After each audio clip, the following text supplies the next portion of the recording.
On évoque cette crise requin toute cette semaine sur Antenne Réunion. Je vous rappelle ces chiffres terribles, 27 attaques en 10 ans, 11 décès, des mutilations également. Ce soir, on s'intéresse aux tensions qui ont émaillé ces 10 dernières années.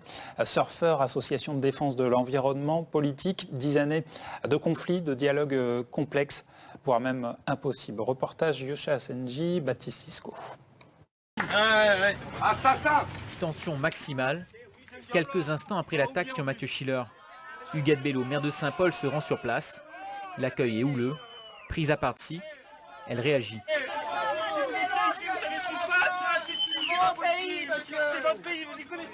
Une petite phrase qui alimente la colère des surfeurs. Tout comme cette affiche publiée par une ONG quelques jours seulement après l'accident. Une communication agressive pour dire non à la pêche au requin. Moi, je leur en veux à cette association, soi-disant de défense des espèces,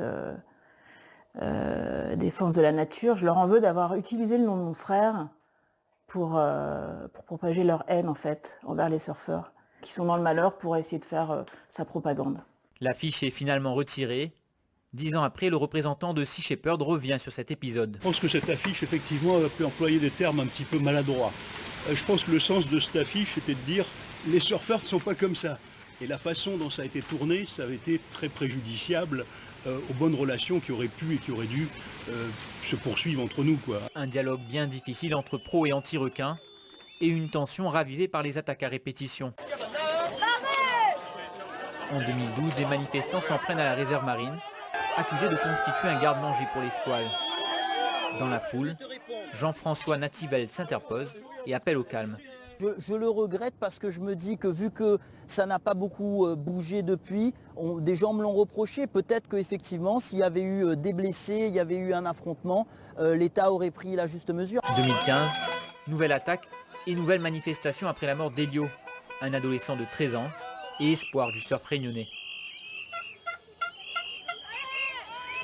De la violence, il y en aura. En 2017, après une attaque, la réserve marine est de nouveau ciblée. Des cocktails Molotov dégradent ses véhicules et la façade du bâtiment. Vous avez eu l'apparition de courants, on va dire, extrémistes, donc qui ont des discours très véhéments et agressifs, donc ça rend difficile la communication et le travail. Mais ce n'est plus le cas aujourd'hui, puisque maintenant nous arrivons à travailler techniquement.